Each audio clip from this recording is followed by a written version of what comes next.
Hey everyone, आज हम discuss करने वाले हैं। हमारा टॉपिक है, लास्ट चैप्टर है हमारा एसएसटी का, जिसका नाम है मुद्रण संस्कृति और आधुनिक दुनिया। चलिए स्टार्ट कर लेते हैं। मुद्रित या छपी हुई सामग्री के बारे में दुनिया की कल्पना हमारे लिए कितनी मुश्किल है। यानी बेसिकली जो है इसमें किसके बारे में बात की गई है कि जो भी हम अपने एनवायरनमेंट में जो भी चीज़ें देखते हैं, चाहे वो किताबें हों, पत्रिकाएं हों, न्यूज़पेपर हों, या जितनी भी हम चीज़ें देखेंगे, कहीं ना कहीं वो जो कैलेंडर, डायरी, जितनी भी चीज़ें हैं वो क्या है, प्रिंट के माध्यम से जनरेट हुई है। उसके माध्यम से जो है वो आगे इंक्रीज हुई हैं। हम पेंटिंग देखते हैं, अखबार पढ़ते हैं, या सार्वजनिक दुनिया में जो कुछ भी चल रहा है, विवादों का जायजा लेते हैं। हम मुद्रित दुनिया के बारे में जो है अस्तित्व को मानकर चलते हैं। हमें सोचने की ज़रूरत नहीं पड़ती कि भाई जो प्रिंटिंग जो अब देखने को मिलती है, हमें बुक्स वगैरह, जो मैगजीन, हमारी सभी चीज़ें, जो प्रिंट मीडिया का जो है वो एक तरीके से इतिहास क्या रहा है, उसको इस चैप्टर में हम देखने की कोशिश करने वाले हैं।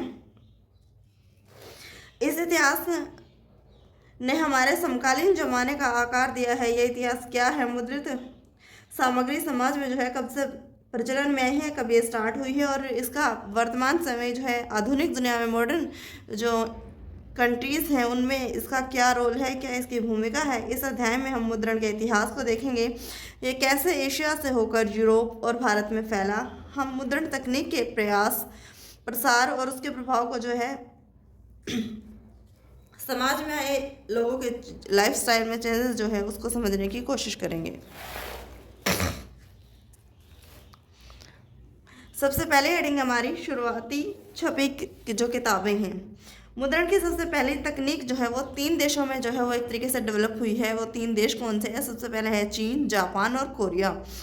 यहाँ पर जो है बेसिकली हाथ से जो है छपाई की जाती थी। तकरीबन 594 ईसा पूर्व जो है ईस्वी में चीन में जो है शाही लगे काठ के ब्लॉक तख्ती पर जो है कागज़ को रगड़ कर एक तरीके से किताबें जो है वो छापी जाने लगी। चूंकि पतले और छिद्रित कागज़ के दोनों तरफ जो है वो छपाई संभव नहीं हो पाती थी, क्योंकि वो कागज़ जो है बहुत ज़्यादा पतला था, और दोनों तरफ अगर जो है छपाई की जाएगी तो वो एक तरीके से मिक्स जो है वो हो जाएंगे, और सभी पॉसिबल नहीं हो पाएगा उसको जो है पढ़ना है। इसलिए पारंपरिक चीन किताब जो है एकार्डियन शैली में जो है किनारों को मोड़ने के बाद जो है वो सिलकर बनाई जाती थी। किताबों का सुलेखन खुशनवीसी करने वाले लोग जो है वो बहुत ज़्यादा इसमें दक्ष माने जाते थे, जो हाथ से जो है बड़े सुंदर सुडोल अक्षरों में जो है इसे एक अलग अलग तरीके से जो है सही सही कलाकृतियाँ जो है वो बनाते थे। एक लंबे अरसे तक मुद्रित सामग्री का सबसे बड़ा उत्पादक जो है वो चीनी राजतंत्र था। सबसे ज़्यादा जो है प्रचार प्रसार भी जो है सबसे पहले प्रिंटिंग प्रेस वगैरह, या जितनी भी जो डेवलपमेंट हुई है प्रिंटिंग के लिए, वो चीन में देखी जा सकती है। और चीनी राजतंत्र जो है वो यहाँ पर एक तरीके से इसका एक अधिकार मान सकते हैं हम, क्योंकि सबसे पहले जो है यहीं पर स्टार्ट हुआ है सब कुछ। सिविल सेवा के लिए जो परीक्षा आयोजित की जाती थी उसमें चीन की नौकरशाही भी विशालकाय थी। तो चीनी राजतंत्र जो है इन परीक्षाओं के लिए बड़ी संख्या में जो है किताबें छपवाते थे। 16वीं सदी में परीक्षाओं की जब तादाद बढ़ी, इसमें पार्टिसिपेट करने वाले लोगों की जब संख्या इंक्रीज हुई, तो किताबों की संख्या भी जो है बढ़ना लाजमी हो गई, और उनके लिए जो है इनका पार्टिसिपेट भी जो है वो इंक्रीज कर दिया गया। 17वीं सदी तक आते आते चीन में जो है शहरी संस्कृति के फलने फूलने से छपाई के इस्तेमाल में भी विविधता आई। अब मुद्रित सामग्री के उपभोक्ता सिर्फ विद्वान और अधिकारी नहीं रहे। यानी कि जो पेंटिंग्स थी हमारी, जो छपाई के लिए जो पुस्तकें यूज़ करते थे, उसके लिए केवल पढ़े लिखे लोग जो है वही नहीं रहे, बल्कि उसके लिए अनेक रोज़मर्रा के कारोबार व्यक्ति जो थे वो भी इसमें इंक्लूड हो गए। सभी जो है नए पाठक वर्ग का जो है एक तरीके से उदय देखने को मिलता है, जिसमें वो अपने काल्पनिक किस्से, कहानियाँ, कविताएं, आत्मकथा और शास्त्रीय जो साहित्यिक कृतियाँ थी उनको संकलन किया गया, और उनको नाटक जो है वो प्रचारित किया गया। अमीर महिलाओं ने भी पढ़ना जो है वो स्टार्ट कर दिया। कुछ ने अपने द्वारा रचित और काव्य नाटक भी जो है वो छापे। पढ़ने की यह नई संस्कृति नई तकनीक के साथ आई थी। 19वीं सदी के अंत तक पश्चिमी जो शक्तियों द्वारा जो है एक तरीके से चौकियाँ स्थापित करने के साथ ही जो है मुद्रण तकनीक और प्रिंटिंग मशीनी जो प्रेस है उसका भी आयात जो है वो लंबे समय के बाद जो है वो स्टार्ट कर दिया। पश्चिमी शैली के स्कूलों को जो है ज़रूरतों को पूरा करने के लिए शंघाई प्रिंटिंग संस्कृति का एक नया केंद्र जो है यहाँ पर खोला गया है। हाथ की छपाई की जगह लोग अब धीरे धीरे यांत्रिक छपाई ने जो है ले ली है, यानी कि जो लोग अभी चीन में हाथ से छपाई करने का कार्य कर रहे थे, अब मशीनों के माध्यम से जो है यहाँ पर छपाई का कार्य किया जा रहा है। नेक्स्ट हेडिंग है हमारी जापान में मुद्रण। चीनी बौद्ध प्रचारक जब 768 से 770 के ईसा को आसपास जो है वो यहाँ पर छपाई की तकनीक लेकर जापान आए, तो जापान की सबसे पुरानी जो 868 में एक पुस्तक छपी थी जिसका नाम है डायमंड सूत्र, जिसमें पाठ के साथ साथ काठ पर जो है चित्र जो है वो खुदे होते थे। तस्वीरें अक्सर कपड़े, ताश के पत्तों, कागज़ के नोटों पर जो है वो बनाई जाती थी। मध्यकालीन जापान में भी कवि छपते थे और किताबें जो है वो सस्ती और सुलभ थी।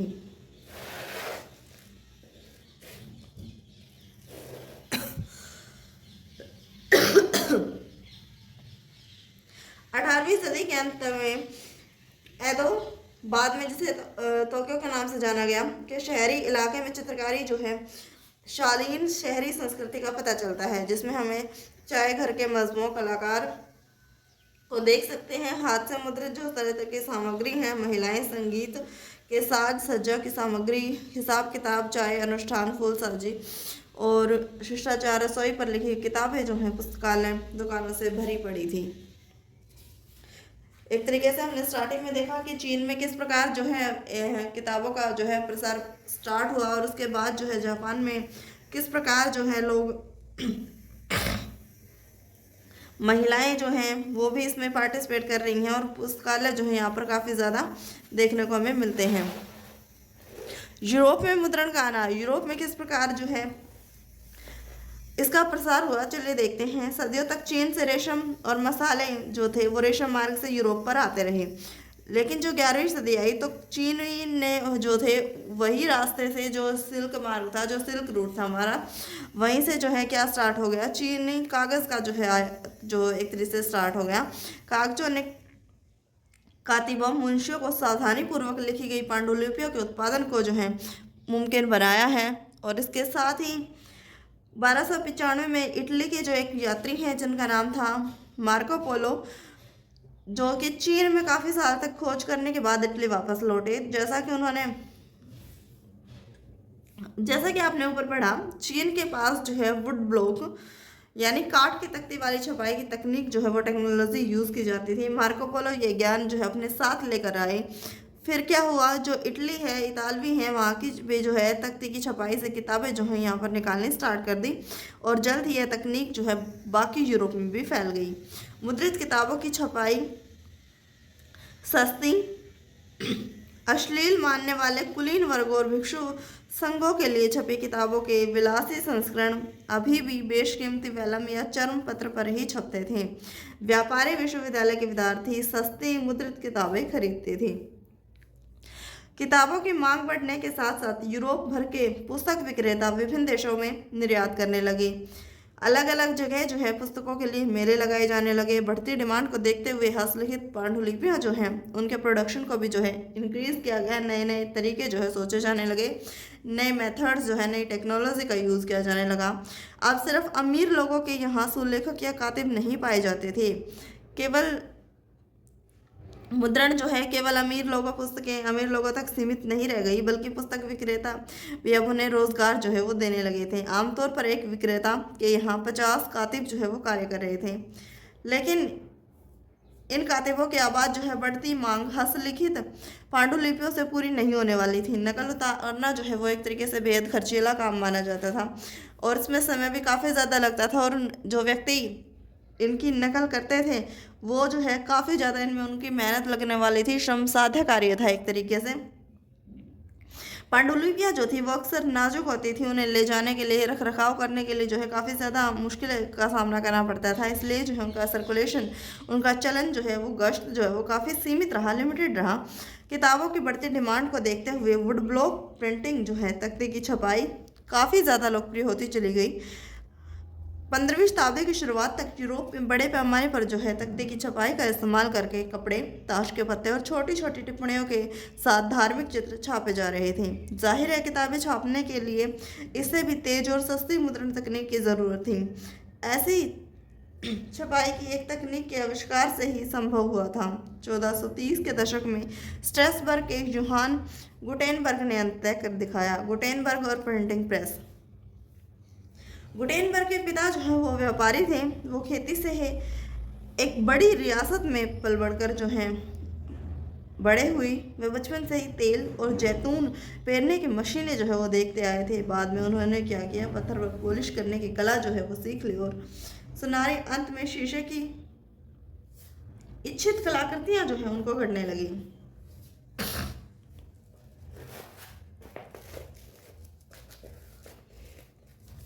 उन्होंने महारत हासिल कर ली। अपने ज्ञान और अनुभव का प्रयोग जो है उन्होंने अपने आविष्कार के लिए किया। जैतून प्रेस ही प्रिंटिंग प्रेस का एक आदर्श या मॉडल बना।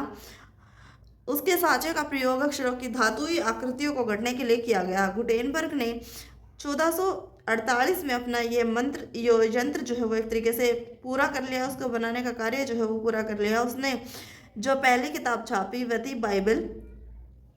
तकरीबन 180 प्रतियां बनाने में जो है उसे 3 साल लगे। ये जो उस समय काफ़ी तेज माने जाते थे। जो टाइम पीरियड रहा वो एक तरीके से काफ़ी लंबा समय इन्हें लगा है इसको यूज़ करने के लिए, टेक्नोलॉजी का प्रयोग करने के लिए, जो काफ़ी उस समय के हिसाब से काफ़ी तेज भी जो है वो माना जा रहा है। पर यह तकनीक जो है हाथों से किताबें छापने की तकनीक की जगह पूरी जगह जो हो एक तरीके से नहीं ले पाई है। शुरू में तो किताबें छपी और अपने रंग रूप साज सज्जा हस्तलिखित पांडुलिपियां जैसे जो है वो दिखाई देती थी। धातुई अक्षर हाथ की सजावटी शैली का जो है वो अनुकरण करते थे।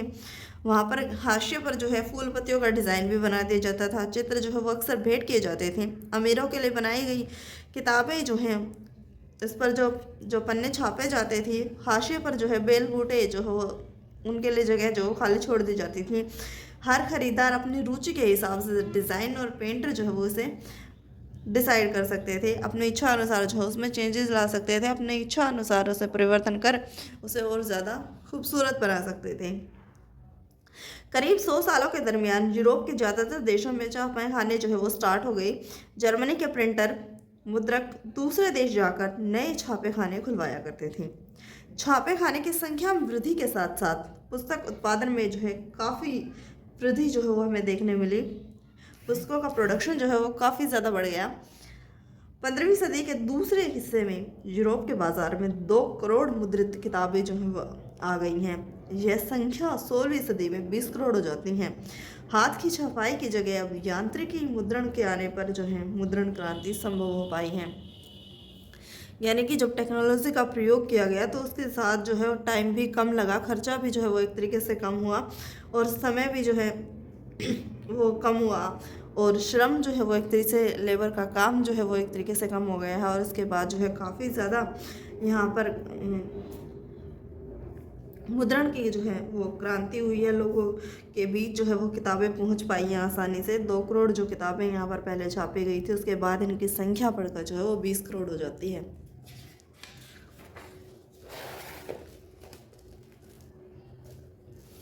ये यहाँ पर एग्जांपल दिया गया है कि किस प्रकार यूरोप के जो पहले किताब जो है यहाँ छापी गई थी। गुटेनबर्ग की जो बाइबल है उसके कुछ पन्ने जो है यहाँ पर इसमें बताए गए हैं। इसी तरह जो एक मुद्रक जो है यहाँ पर जो वर्कशॉप दिखाई दे रही है 16वीं सदी में, उसके बारे में जो है इसमें बताया गया है। नेक्स्ट हेडिंग है हमारी मुद्रण क्रांति और उसका असर।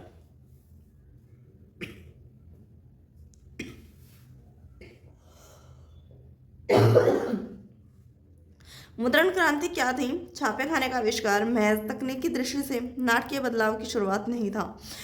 पुस्तक उत्पादन के नए जो तरीके ईजाद किए गए इससे लोगों की ज़िंदगी जो है वो काफ़ी ज़्यादा इफेक्ट हुई। उनकी ज़िंदगी में बहुत ज़्यादा एक तरीके से पॉजिटिव चेंज भी आए। इसकी बदौलत जो है उन्हें नॉलेज मिलना जो है वो संभव हो पाया। सूचना जो है इन्फॉर्मेशन बहुत तेज़ी से मिल पाती थी। जो इंस्टीट्यूशन है जो सत्ता से जो है उनका रिश्ता एक तरीके से पूरी तरह से बदल गया है। इससे लोक चेतना लोगों के बीच जो है सोचने समझने की क्षमता जो है वो इंक्रीज़ हुई और उनके चीज़ों के प्रति जो नज़रिया था वो भी जो है चेंज हो गया है। अगली हेडिंग है हमारी नया पाठक वर्ग। छापे खाने के आने से जो है एक नया पाठक वर्ग पैदा हो गया। छपाई से लोग जो किताबें हैं उनकी कीमत जो एक तरीके से कम हो गई। किताबों की कीमत अगर कम हो गई तो आम नागरिक जो है वो भी इसे आसानी से खरीद पाएंगे। किताब की हर प्रति के उत्पादन में जो वक्त और श्रम लगता वो भी कम हो गया था। बड़ी संख्या में जो है वो ये प्रतियां जो है वो छापी जाने लगी, जिसके कारण जो है बाजार जो है वो किताबों से एक तरीके से भर गया और नए पाठक वर्ग का एक तरीके से उदय हो गया और वो काफ़ी लंबे समय तक जो है वो बढ़ता रहा। किताबों तक पहुंच आसान होने से पढ़ने की संस्कृति जो है वो एक डेवलप हुई। आम लोग जो है मौखिक संसार में जीते थे। वे धार्मिक किताबों का वाचन सुनते थे, गाथा गीत को पढ़कर जो है सुनाए जाते थे। वे किससे भी जो है उनको पढ़कर सुनाए जाने लगे। ज्ञान का मौखिक लेन देन स्टार्ट हो गया। लोग जो है समूह में दास्तान सुनते, कई जो है वो कार्यक्रम आयोजित किए जाते जिन्हें देखने के लिए लोग आते।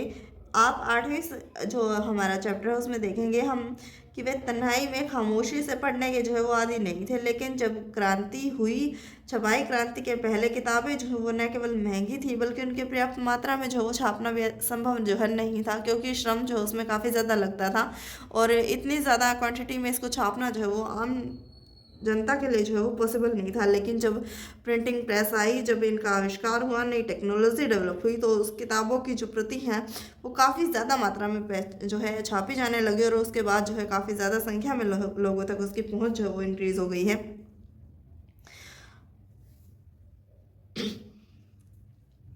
अब किताबें समाज के व्यापक तबकों तक जो है पहुंच गई हैं आसानी से।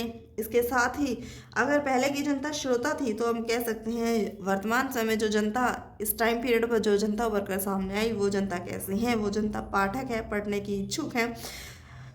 लेकिन यह संक्रमण जो है वो सरल नहीं था। किताबें जो हैं सिर्फ साक्षर लोग ही पढ़ सकते थे। यूरोप के अधिकांश देशों में 20वीं सदी तक जो है साक्षरता की दर जो है वो काफ़ी ज़्यादा लिमिटेड थी। बहुत कम लोग जो है वो पढ़े लिखे थे। प्रकाशकों के लिए एक सवाल था कि लोगों में छपी किताबों के प्रति दिलचस्पी जो है वो किस प्रकार जो है इंक्रीज़ की जाए, किस प्रकार लोगों की रुचि जो है वो बढ़ाई जाए। इसके लिए उन्होंने मुद्रित कृति की व्यापक पहुँच का ध्यान रखना जो है स्टार्ट किया। जो नहीं लोग पढ़ पाते थे वो जो है बोलकर जो है उनके लिए पढ़ा जाने लगा, सुनकर उनके जो है एक तरीके से लुत्फ जो है वो उठाते थे। इसलिए मुद्रकों ने लोकगीत और लोक गाथाएँ जो वो छापनी जो है वो स्टार्ट कर दी, जिससे आम पब्लिक जो है वो आसानी से समझ पाती थी। आम पब्लिक जो है वो उसके लिए अवेयर थी, तो उन्होंने लोकगीत और लोक कथाएँ जो है वो स्टार्ट कर दी छापनी। ऐसी किताबें जो हैं आमतौर पर तस्वीरों से काफ़ी ज़्यादा भरी होती थी, जिसे देखने में काफ़ी ज़्यादा अट्रैक्टिव लगती थी, काफ़ी ज़्यादा सुंदर लगती थी। चित्रों के माध्यम से और ज़्यादा जो है वो अच्छी प्रतीत होती थी। फिर इन्हें सामूहिक ग्रामीण सभाओं में या शराब घरों में जो है जाकर गाकर जो है एक तरीके से सुनाया जाने लगा। इस तरह मौखिक संस्कृति मौद्रिक संस्कृति में दाखिल हुई और छपी सामग्री मौखिक अंदाज में प्रसारित हुई। मौखिक और मुद्रित संस्कृतियों के बीच की विभाजक रेखा जो है वो धुंधली बढ़ गई। श्रोता और पाठक वर्ग एक दूसरे के बीच जो है खुलकर मिलने लगे। धार्मिक विवाद और प्रिंट का डर।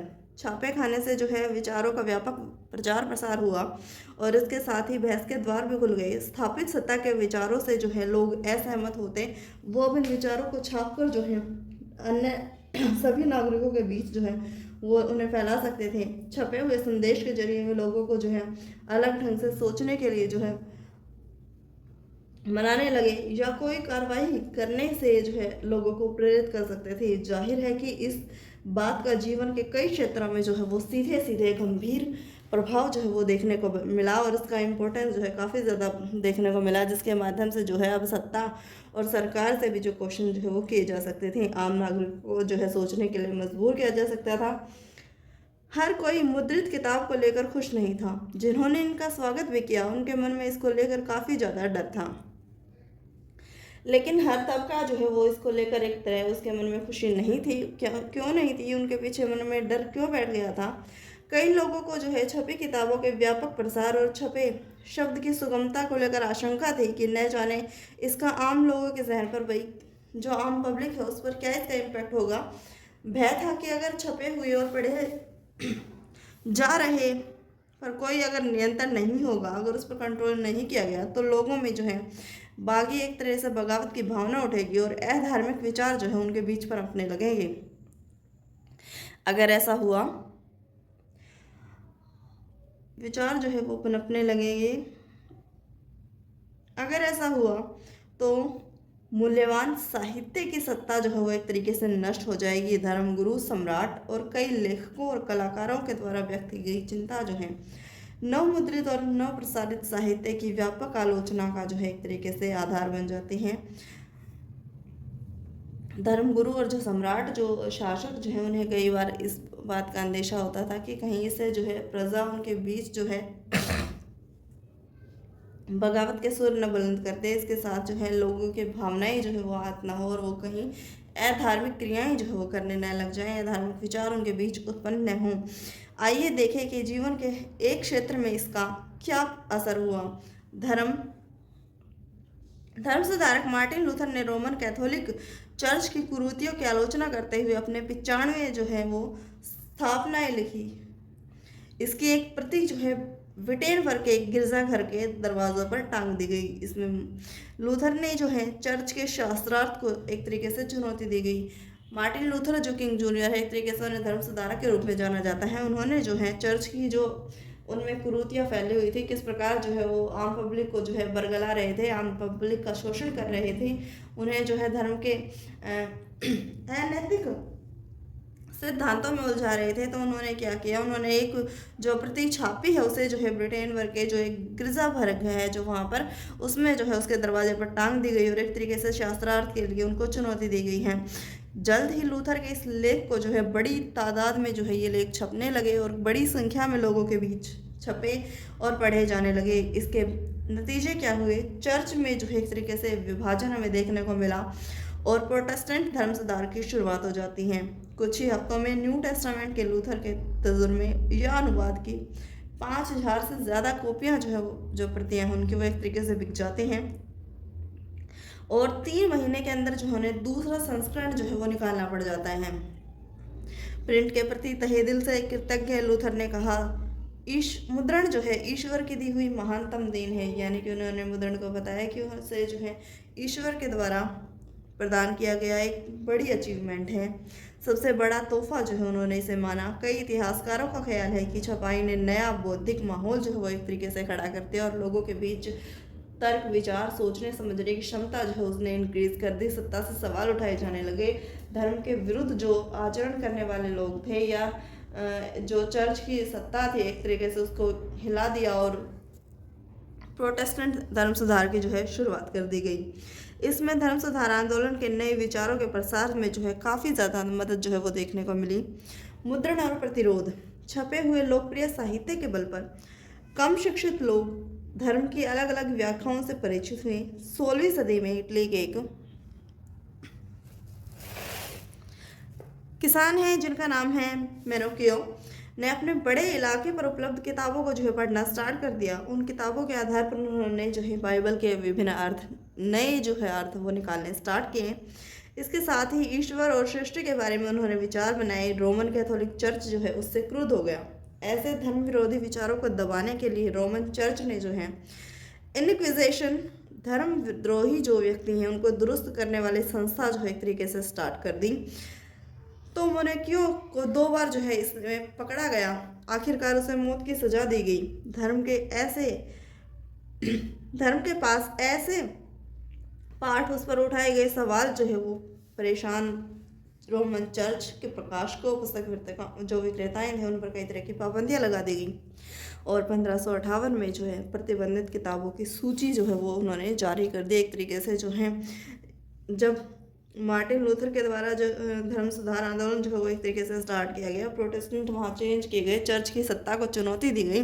तो यहाँ पर जो किसान मेनोकियो जो है अपने इलाके में जो है जब उसने स्टार्ट किया, किताबों को काफ़ी ज़्यादा मात्रा में लोगों के बीच जब पढ़ा जाने लगा, उन्होंने बाइबल के जो है न्यू अर्थ निकाले, न्यू उनके बारे में ईश्वर और सृष्टि के बारे में जब उन्होंने जाना, तो उसके कारण जो है जो कैथोलिक जो संप्रदाय था, जो कैथोलिक चर्च जो था वो उससे काफ़ी ज़्यादा नाराज़ जो है वो दिखाई पड़ता है और उसके बाद जो है उन पर काफ़ी ज़्यादा जो है एक तरीके से प्रतिबंध लगा दिए जाते हैं। संस्थाएं जो है वो खोली जाती हैं ताकि इस प्रचार को प्रसार को जो है इसके प्रचार प्रसार को रोका जा सके और उनके विरुद्ध जो है कार्रवाई की जा सके। और इसके कारण जो उन्हें एक तरीके से मौत की सज़ा भी दे दी जाती है। उन्हें 2 बार मुल्कियों को पकड़ा भी जाता है और उसके बाद उन्हें जो है मौत की सज़ा दे दी जाती है। जो धर्म के बारे में जो भी विचारक, जो पाठक जो थे, जो यहाँ पर पुस्तक विक्रेता थे, उन पर जो है अनेक तरह की पाबंदियाँ लगा दी जाती हैं। और 1558 में क्या होता है कि यहाँ पर पूरी लिस्ट जारी कर दी जाती है कि ये किताबें जो हैं वो यहाँ पर प्रतिबंधित मानी जाएंगी। जो भी धर्म के अगेंस्ट जो है कार्रवाई करने के लिए जो है उन्हें एक लिस्ट में इंक्लूड कर लिया जाता है।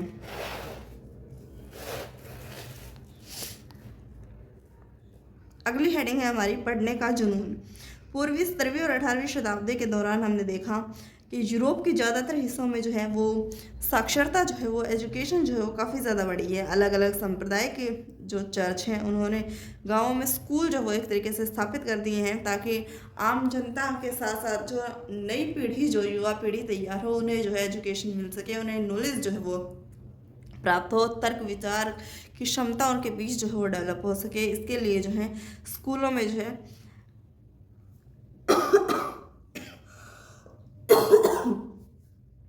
स्कूल जो है एक तरीके से स्थापित कर दी जाते हैं। किसान और कारीगरों को भी जो है एक तरीके से ट्रेनिंग दी जाती है, उन्हें शिक्षित किया जाता है। 18वीं सदी के अंत तक यूरोप के कुछ हिस्सों में तो साक्षरता दर 60 से 80% तक हो जाती है।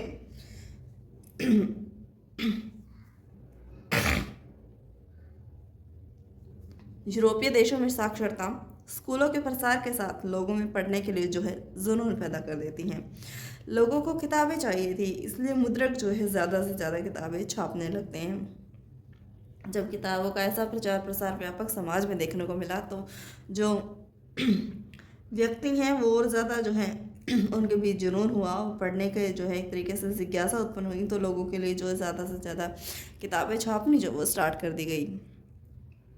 नए पाठकों की रुचि को ध्यान में रखते हुए किस्म किस्म की साहित्य जो है अलग अलग तरीके जो है ये साहित्य जो है वो छापने जाने लगे। पुस्तक विक्रेताओं ने गांव-गांव जाकर जो है एक तरीके से छोटी किताब बेचने के लिए जो उन्होंने एफर्ट लगाए, फेरी वालों को काम पर लगाया। ये किताबें मुख्यतः पंचांग के अलावा जो लोक गाथाएँ थी ताकि लोगों को भी ज़्यादा से ज़्यादा इसकी पहुंचाया जा सके, उनकी नॉलेज को जो है इन्हेंस किया जा सके।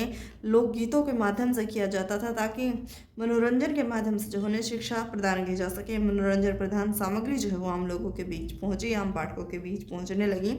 इंग्लैंड में पेनी चेप बुक्स या एक पैसे या किताबें बेचने वाले को जो है चैपमैन कहा जाता था। इन किताबों को जो है गरीब तबके के लोग भी जो खरीद कर पढ़ सकते थे। फ्रांस में बिब्लियोथेक ब्लू का जो है चलन था, जो सस्ते कागज़ पर छपी नीली जिल्द में बंधी हुई जो है एक तरीके से किताब मानी जाती थी। इसके अलावा 4-5 बनने की जो है वो प्रेम कहानियाँ जो है वो स्टार्ट हो गई। इसके साथ ही अतीत की गाथाएं जो हैं, हिस्ट्री जो है उसे भी लिखा जाने लगा। अब देख सकते हैं कि किस प्रकार अलग अलग ऑब्जेक्टिव को लेकर जो है दिलचस्पी लोगों के बीच जो है किताबों के बीच देखने को मिलती है। और अलग अलग तरह के साहित्य, कथाएं, प्रेम कहानियाँ और इतिहास जो हैं उनके बारे में आम नागरिकों को जानकारी दी जाती है। लोक कथाएँ और लोक गाथाओं को जो है लोगों के सामने प्रस्तुत कर दिया जाता है।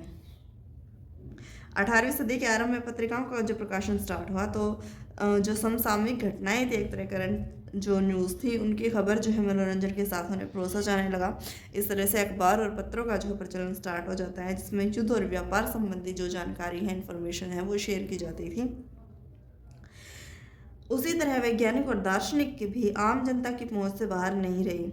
प्राचीन व मध्यकालीन ग्रंथ जो है वो संकलित किए गए, नक्शे के साथ जो है वैज्ञानिक खाके पर भी जो है बड़ी मात्रा में छापे गए। यानी कि एक तरह से जो हमारा एंशंट और मॉडर्न जो ग्रंथ थे हमारे, उनको जो है एक तरीके से इकट्ठा किया जाता है और उनकी जो प्रतियां हैं वो जो है तैयार की जाती है और उसके साथ ही जो है नक्शे भी जो है उसमें तैयार किए जाते हैं। वैज्ञानिक मेथड से जो है वो उन्हें और ज़्यादा इफेक्टिव बनाने के लिए जो है लगातार एफर्ट जो है किए जाते हैं।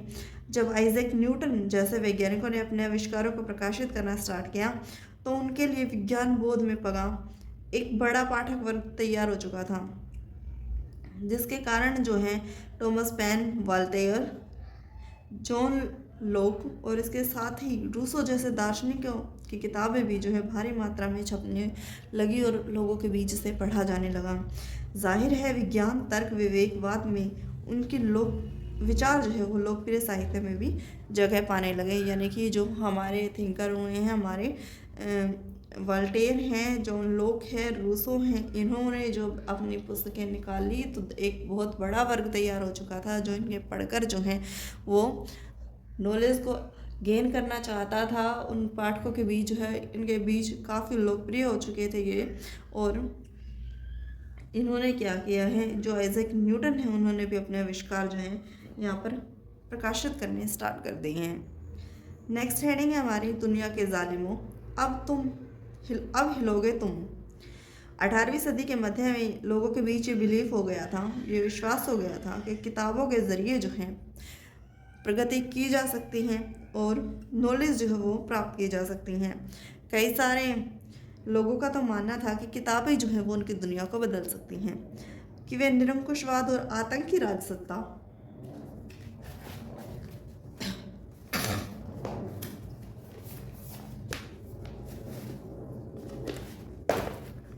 समाज को मुक्ति दिलाकर ऐसा दौर लाएंगी जब विवेक और बुद्धि का राज होगा। यानी कि लोगों का मानना था कि अब जो है ऑटोक्रेसी शासन व्यवस्था जो है, तानाशाही शासन व्यवस्था को जो है एक तरीके से समाप्त किया जा सकता है, उसके आतंक से जो है मुक्ति पाई जा सकती है। वे ऐसा दौर लाएंगी जब विवेक और बुद्धि का राज होगा, यानी लोगों के बीच जो है वो नॉलेज इंक्रीज होगी, उनकी बुद्धि जो है विवेक का जो है एक तरीके से शासन देखने को मिलेगा। 18वीं सदी के फ्रांस के एक उपन्यासकार हैं जिन्होंने बताया कि घोषणा की छापा खाना जो है प्रगति का सबसे बड़ा ताकतवर औजार है। उन्होंने प्रिंटिंग प्रेस जो है, जो छापा खाने जो थे, उनको एक बड़ा हथियार बताया। इससे बन रही जनमत की आंधी में निरंकुशवाद उड़ जाएगा। इसके कारण जो है लोगों के बीच तर्क वितर्क करने की जो है वो क्षमता विकसित हुई और इसके बाद जो है उन्होंने माना कि इसके कारण जो है लोग के बीच जो निरंकुशवाद की जो सत्ता है वो समाप्त हो जाएगी। मर्सिए के उपन्यासों में नायक अक्सर किताबें पढ़ने से बदल जाते हैं। वे किताबें घोंटते हैं, किताबों की दुनिया में जीते हैं। इसी क्रम में वो ज्ञान प्राप्त कर लेते हैं। ज्ञानोदय को लाने और निरंकुशवाद के इस आधार को नष्ट करने में छापे खाने की भूमिका के बारे में आश्वस्त मर्सिए ने कहा, हे निरंकुशवादी शासकों, अब तुम्हारे कांपने का वक्त आ गया है। आभासी लेखक की कलम के जोर के आगे तुम हिल उठोगे। उन्होंने माना है कि किस प्रकार जो है लोगों के बीच चेंजेस आएंगे, वो अपने जब नॉलेज को पहचानेंगे, वो किताबों में एक तरीके से डूबे रहेंगे तो उन्हें जो है आभास होगा। और उनका मानना था कि जो निरंकुशवादी जो शासक हैं वो एक तरीके से उन्हें हटाने का टाइम जो है वो अब आ गया है। और इन्हें नेक्स्ट हेडिंग है हमारी मुद्रण संस्कृति और फ्रांसीसी क्रांति।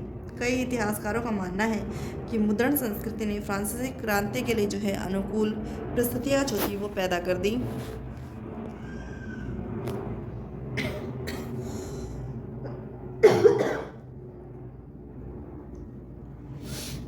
इसके रीज़न क्या बताए गए हैं, तो इसमें 3 रीज़न हमें देखने को मिलते हैं। पहला है छपाई के कारण जो है ज्ञानोदय के जो चिंतक जो थे, जो अभी हमने डिस्कस किया था कि चाहे उसमें रूसो हों, वोल्टेयर हों या फिर इसके साथ ही मोंटेस्क्यू के विचार जो हैं, जब उन्होंने अपनी पुस्तकें लिखी तो वो आम पब्लिक के बीच फैली। उन्होंने देखा कि सेपरेशन ऑफ पावर स्टार्ट हो गया है, तो उन्होंने क्या है एक क्रांति का आधार बनाया और फ्रांसीसी क्रांति जो है वो स्टार्ट हो गई थी। तो उन्होंने लेखन को मिलाकर जो है परंपरा, अंधविश्वास, निरंकुशतावाद की जो है एक तरीके से आलोचना पेश की। उन्होंने रीति रिवाज की जगह किस पर बल दिया, विवेक पर बल दिया कि अपनी बुद्धि से कार्य करें। मांग की हर चीज़ को जो है तर्क और विवेक की कसौटी पर कसा जाए। जो इस कसौटी पर उतरे केवल उसी की शासन सत्ता को स्वीकार किया जाए। उन्होंने चर्च की धार्मिक और राज्य की निरंकुश सत्ता पर जो है लगातार प्रहार किए। परंपरा पर आधारित सामाजिक व्यवस्था को दुर्बल कर दिया। वोल्टेयर और रूसो के लेखन का व्यापक जो है पाठक वर्ग हमें देखने को मिलता है। उनके नए पाठक वर्ग जो है आलोचनात्मक, सवालिया और तार्किक नज़रिए से जो है दुनिया को देखने लगे। अब केवल वो अंधविश्वास के बल पर नहीं चलते थे, अब केवल उन्हें तर्क के माध्यम से जीता जा सकता था। तर्क के माध्यम से जो है अपने अनुयायी जो है एक तरीके से बनाया जा सकता था। दूसरा रीज़न हमें बताया गया है कि छपाई ने वाद विवाद और संवाद की जो है एक नई संस्कृति को जन्म दिया। सारे जितने भी हमारे मूल्य थे, जो हमारे इंस्टीट्यूशन थे, कायदों पर जनता के बीच वो तीखी बहस जो हो छुड़ गई, उनके पुनर्मूल्यांकन का सिलसिला भी जो है स्टार्ट हो गया। तर्क की ताकत से परिचित जो है पब्लिक धर्म और आस्था को जो है प्रश्नांकित करने का जो है मोल समझ चुकी थी। इस तरह सार्वजनिक दुनिया से सामाजिक क्रांति के नए विचारों का सूत्रपात हुआ। एक तरह से जो जनता है वो अब जाग चुकी है और उन्होंने क्या किया है, धर्म से संबंधित क्वेश्चन भी जो है वो स्टार्ट कर दिए हैं और लोगों के बीच जो है नए विचारों का आगमन हुआ है और उन्होंने एक तरीके से नई क्रांति की जो है वो शुरुआत कर दी है। तीसरा पॉइंट हमें दिया गया है, 1780 के दशक तक राजशाही और उसकी नैतिकता का मजाक उड़ाने वाले साहित्य का ढेर लग चुका था। इस प्रक्रिया में सामाजिक व्यवस्था को लेकर तमाम सवाल जो है वो खड़े किए गए। कार्टूनों, व्यंग्य के माध्यम से जो है उभरता हुआ चेहरा थे।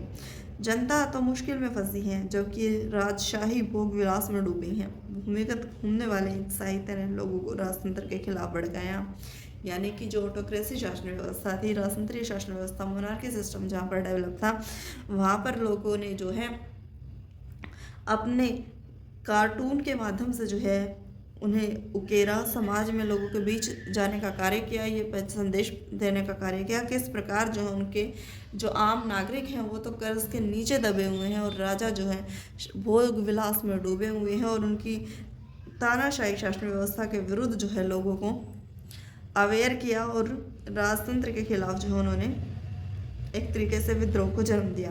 इन तर्कों को कैसे समझें, इसमें तो कोई शक नहीं, छपाई ने जो है विचारों को फैलाने में काफ़ी ज़्यादा मदद की है। लेकिन याद रहे, लोग बाग हर तरह की सामग्री पढ़ते थे। एक तरफ वे रूसो और वोल्टेयर को पढ़ रहे थे, तो दूसरी तरफ चर्च और राज्य का जो प्रोपेगेंडा जो था उनका प्रचार भी हो रहा था। वे हर पढ़ी लिखी और जो देखी चीज़ से तो जो है सीधे प्रभावित नहीं हो सकते थे। वे कुछ विचारों को स्वीकार करते थे और कुछ को हम डिनाई कर देते। कुछ विचारों जो थे उनको तो एक्सेप्ट कर लिया जाता था, जबकि कुछ को नहीं मना कर दिया जाता था। फिर चीज़ों को अपने ढंग से व्याख्या भी करते थे। इस तरह मुद्रण को जो है मानस पर सीधे तौर पर भले नहीं रचा हो, लेकिन उसने अलग अलग ढंग से सोचने की संभावनाएं जो है वो ज़रूर खोल दी हैं।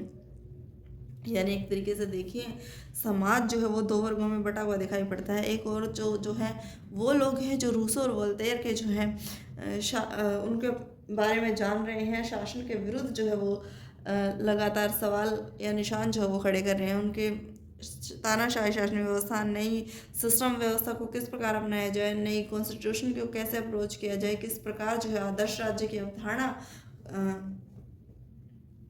को जो है जाना जाए, सामाजिक समझौते के कॉन्सेप्ट को समझा जाए। उसके बाद जो दूसरा जो वर्ग था वो जान रहा था कि जो कि चर्च के द्वारा जो प्रोपेगेंडा फैलाया जा रहा था, वे उनके बारे में भी जो है एक तरीके से लोगों के बीच जो है ये संदेश जा रहा था।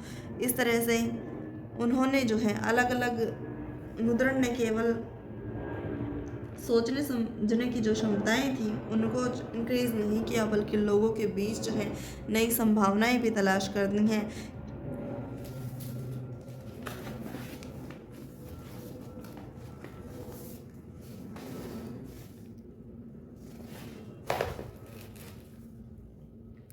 नेक्स्ट हेडिंग है हमारी 19वीं सदी। 19वीं सदी में यूरोप ने जन साक्षरता की दिशा में लंबी लंबी छलांगें लगाई, जिसके बूते महिलाओं, बच्चों को बड़ी मात्रा में नया पाठक वर्ग तैयार हुआ। अभी तक हमने जाना कि समाज के वर्गों पर जो है उसका क्या प्रभाव पड़ा था, किस प्रकार प्रिंटिंग प्रेस का जो है चीन, जापान, कोरिया से स्टार्ट होकर विश्व में अनेक देशों तक फैला। इटली के जो यात्री थे मार्को पोलो, उन्होंने जो है किस प्रकार इस तकनीक को अपनाया और प्रिंटिंग प्रेस के बाद लोगों के जीवन में क्या चेंजेस आए। अभी जो है समाज में जो अदर जो हमारी महिलाएं हैं, मजदूर हैं और बच्चे जो हैं, उनकी लाइफ इससे कैसे प्रभावित हुई, चलिए देख लेते हैं। बच्चे, महिलाएं और मजदूर 19वीं सदी के आखिर में प्राथमिक जो शिक्षा है, प्राइमरी एजुकेशन जो है वो एक तरीके से अनिवार्य कर दी जाती हैं। इसके माध्यम से बच्चे जो है पाठकों की अहम श्रेणी बन गए हैं। अब इसके बाद क्या होता है, प्रकाशन जो है उद्योग के लिए पाठ्य पुस्तकों का जो प्रोडक्शन है वो काफ़ी ज़्यादा इम्पोर्टेंट हो गया है और पुस्तकों का प्रोडक्शन जो है वो लंबे पैमाने पर अब किया जाने लगा है। इसके साथ ही फ्रांस में 1857 में सिर्फ बाल पुस्तकें छपने के लिए प्रेस और मुद्रणालय जो है वो यहाँ पर स्थापित कर दिया जाता है। इस प्रेस में पुरानी और नई दोनों तरह की कथाएं जो हैं वो रची जाती थी, एक तरीके से उनका प्रकाशन किया जाता था, पब्लिश की जाती थी। लोक कथाओं का भी जो है प्रकाशन इसके माध्यम से किया जाता था। जर्मनी के ग्रिम बंधुओं ने बरसों लगाकर किसानों के बीच जो है लोक कथाएं जाकर उनकी जमा की, उनसे उन कथाओं को लिखा और उसके बाद जो है उन्हें उनकी प्रतियां तैयार कर दी। उनके द्वारा एकत्रित सामग्री का जब संपादन हुआ, फिर कहानियों को अंततः 1812 में जो है एक संकलन के माध्यम से उन्हें छापा जाने लगा। बच्चों के लिए अनुपयुक्त सामग्री या जो चीज़ें कुलीन वर्गों को अश्लील लगती थीं उन्हें प्रकाशित संस्करण में शामिल नहीं किया जाता था। इस तरह पुरानी ग्रामीण लोक कथाओं को नया रूप मिला और छपने पर वे दर्ज हो गई। इससे उनकी प्रोसेस भी जो है वो चेंज हो गई, यानी कि जो किसानों के बीच लोग गए, गाँव में जाकर उन्होंने जाना उनकी लोक कथाएँ क्या हैं, उसके बाद जो उनका संकलन करके उनको छापा गया तो उनके बीच जो है पहुँच जो है वो अब और ज़्यादा आसान हो गई और लोक कथाएँ जो एक तरीके से सोसाइटी के सामने जो है वो उभर कर सामने आई हैं। महिलाएं पाठिका लेखिका की भूमिका जो है वो ज़्यादा इम्पोर्टेंट हो गई। पेनी मैगनीज और एक्सप्रेस पत्रिकाएं खास तौर पर जो है उन्हीं के लिए डिज़ाइन की जाती थी, उन्हीं के लिए लिखी जाती थी। वैसे ही उनकी चाल चलन गृहस्थी के लिए सिखाने वाली जो निर्देशिकाएं होती थी, 19वीं सदी में जब मशहूर जब उपन्यास छपने लगे तो महिलाएं जो है उनका एक अहम हिस्सा बन गई, अहम पाठक जो है वो बन गई। मशहूर उपन्यासकारों में लेखिकाएं जो है वो अग्रणी भूमिका में थी, जैन ऑस्टिन, ब्रांड बहनें, जॉर्ज एलियट आदि। उनके लेखन से नई नारी की परिभाषा जो है एक तरीके से गढ़ी गई, नई डेफिनेशन उन्होंने एक तरीके से महिलाओं के बारे में दी, जिनका व्यक्तित्व जो है वो काफ़ी सुदृढ़ था, जिनमें गहरी सूझबूझ थी और जिनका अपना दिमाग था, अपनी इच्छा शक्ति थी, अपनी विल पावर के बेस पर जो है वो सोसाइटी को बदलने का दम रखती थी। 17वीं सदी से ही किराए पर किताब देने वाले पुस्तकालय जो है वो अस्तित्व में आ गई। 19वीं सदी के इंग्लैंड में ऐसे पुस्तकालयों का उपयोग सफ़ेद कॉलर मजदूरों, दस्तकारों, निम्न वर्गीय लोगों को शिक्षित करने के लिए किया गया। यानी एक तरीके से जो है किराए पर पुस्तकें देने का प्रचलन जो है अब स्टार्ट हो जाता है आम नागरिकों को शिक्षित करने के लिए, जिसमें मजदूर, किसान और जो दस्तकार हैं, मजदूर हैं, सफ़ेद कॉलर जो हैं उन्हें एक तरीके से माना गया है। उन्हें एजुकेटेड करने के लिए जो है यहाँ पर जिम्मा उठाया गया। काम के दिन छोटे होने के बाद जो है मजदूरों को अपने सुधार और अभिव्यक्ति के लिए थोड़ा समय जो है वो मिलने लगा। उन्हें बड़ी संख्या में राजनीतिक प्रचय और आत्मकथाएं लिखी और अब जो ये व्यक्ति हैं वो भी जो है मजदूर, किसान, दस्तकार जो हैं वो अपनी आत्मकथाएं जो है वो लिखने के लिए प्रयास करते हैं। नई तकनीक परिष्कार 18वीं सदी के अंत तक प्रेस जो है वो धातु से बनने लगे थे। पूरी 19वीं सदी के दौरान छापे खाने तकनीक में लगातार जो है इम्प्रूवमेंट होते रहे। टेक्नोलॉजी लोगों के बीच जो है वो आती रही, इम्प्रूवमेंट उनके बीच देखने को मिला। 19वीं सदी के मध्य तक न्यूयॉर्क के रिचर्ड एम हो ने शक्ति चालित बेलनाकार प्रेस को जो है कारगर बना लिया। इसमें प्रति घंटे 8000 शीट जो है यादाव छाप सकते थे। उसके बाद क्या हुआ, सदी के अंत तक ऑफसेट प्रेस आ गया, जिससे एक साथ 6 रंग की जो है छपाई मुमकिन हो पाई। 20वीं सदी में बिजली से चलने वाली प्रेस ने काम करना स्टार्ट किया, जिससे काम में जो है काफ़ी ज़्यादा ग्रोथ देखने को मिली। एक दो चीज़ें जो हुई, कागज़ डालने की विधि में जो है वो सुधार हुआ, प्लेट की गुणवत्ता जो है वो बदल गई, उसकी क्वालिटी में इम्प्रूवमेंट देखने को मिला। स्वचालित पेपर रील और रंगों के माध्यम से जो है फोटो विद्युत नियंत्रण भी काम में आने लगे। इस तरह अपनी छोटी छोटी मशीन इकाइयों का जो है सुधार कर अलग अलग रूप में जो है ढाला जाने लगा। इसके बाद क्या चेंजेस हुए, मुद्रकों और प्रकाशक जो थे उन्होंने अपने उत्पाद बेचने के लिए जो है अनेक तरह के हथकंडे जो है वो अपनाए, गुर जो है उन्होंने यूज़ किए। 19वीं सदी की पत्रिकाओं ने उपन्यासों को धारावाहिक छापा और जिससे उपन्यास लिखने की एक खास शैली विकसित हुई। इंग्लैंड में 1920 के दशक में लोकप्रिय किताबें एक सस्ती श्रृंखला के तहत छापी गई किताबों का जल्दी आवरण जो है डस्ट कवर भी 20वीं सदी के तकनीकी नव्यायित हैं। 1930 की आर्थिक महामंदी आने से प्रकाशकों की किताबों को जो है बिक्री गिरने का भय हुआ, लिहाजा पाठकों की जेब का ख्याल रखते हुए उन्हें सस्ते पेपरबैक संस्करण जो है छापने स्टार्ट कर दिए।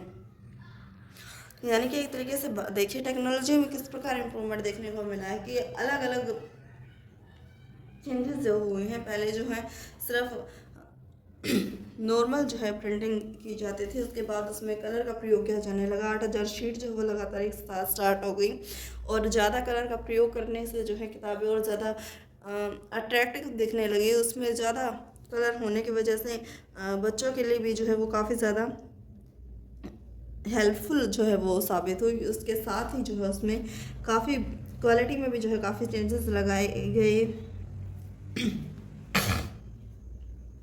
नेक्स्ट हेडिंग है हमारी भारत का मुद्रण संसार।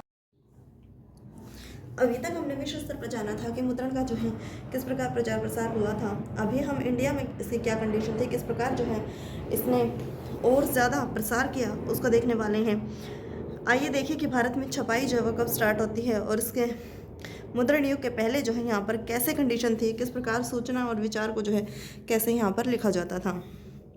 फर्स्ट हेडिंग है हमारी मुद्रण युग से पहले की जो है कंडीशन क्या है पांडुलिपियों की, उसके बारे में देख लेते हैं।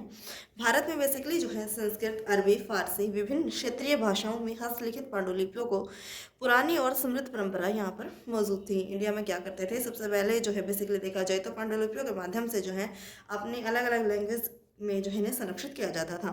पांडुलिपियाँ जो है बेसिकली ताड़ के पत्तों पर या हाथ से बने कागज़ पर नकल करके बनाई जाती थी। कभी कभी तो पन्नों पर बेहतरीन तस्वीरें भी बनाई जाती थी। फिर उन्हें उम्र बढ़ाने के ख्याल से जो है तख्तियों की जिल्द में या सिलकर बांध दिया जाता था। 19वीं सदी के अंत तक छपाई के आने के बाद जो है पांडुलिपियाँ छापी जाती थी, लेकिन पांडुलिपियाँ जो हैं वो बहुत ज़्यादा नाजुक होती थी, काफ़ी ज़्यादा जो है एक्सपेंसिव भी थी, महंगी ज़्यादा होती थी। एक तो उन्हें सावधानी से पकड़ना होता था, सावधानी से उनका प्रयोग करना होता था। दूसरे लिपियों की अलग अलग तरीके से लिखे जाने के कारण जो है उन्हें पढ़ना जो है वो आसान नहीं होता था, इसीलिए उनका व्यापक बेसिकली पांडुलिपियाँ जो हैं वो बहुत ही नाजुक मानी जाती हैं और जो है कागज़ पर नकल करके जो है कई बार बनाई जाती थी, तो उनके जो है फटने का भी जो है कहीं ना कहीं डर बना रहता था। तस्वीरें यहाँ पर बहुत ज़्यादा यूज़ की जाती थी, उनको सिलकर जो है जिल्द के रूप में बांधकर जो है इसका इस्तेमाल जो है वो किया जाता था। और इसके साथ ही जो ये पांडुलिपियाँ थी वो काफ़ी ज़्यादा महंगी भी होती थी, यूज़ जो है इनका बहुत सावधानीपूर्वक करना होता था। देन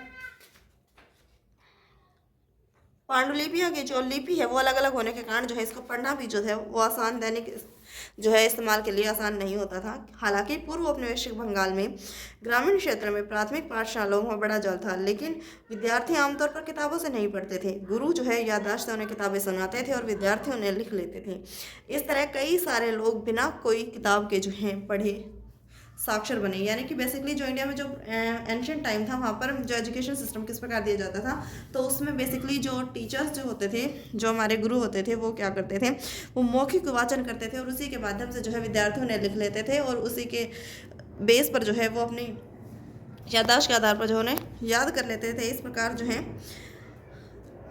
कई लोग जो है बिना किताब पढ़े ही जो है वो साक्षर बन गए थे। छपाई भारत में कैसे स्टार्ट हुई? प्रिंटिंग प्रेस जो है पहले 16वीं जो शताब्दी हमारी भारत के गोवा में पुर्तगाली जो है धर्म प्रचारकों के साथ आया। जेसुइट पादरियों पुजारी जो हैं कि कोंकणी जो है उन्होंने सीखी और कई पुस्तिकाएं छापी। भारत में सबसे पहले गोवा में जो पुर्तगाली जो है यहाँ पर आए हैं, तो अपने साथ धर्म प्रचार के लिए जो है वो प्रिंटिंग प्रेस को लेकर आए हैं। यहाँ पर सबसे पहले कोंकणी भाषा उन्होंने सीखी है और जो सारी पुस्तिकाएं हैं वो यहाँ पर छापी गई हैं। 1674 के अंदर कोंकणी और कन्नड़ भाषाओं में लगभग जो है 50 किताबें यहाँ पर छप चुकी थी। कैथोलिक पुजारियों ने 1579 के अंदर कोची ने पहली तमिल किताब जो है वो छापी है। 1713 में पहली मलयालम में किताबें छापी जाने लगी। उसके बाद डच प्रोटेस्टेंट धर्म प्रचारकों ने जो है 32 तमिल किताबें छापी, जिनमें से कई पुरानी किताबों का ही अनुवाद थी।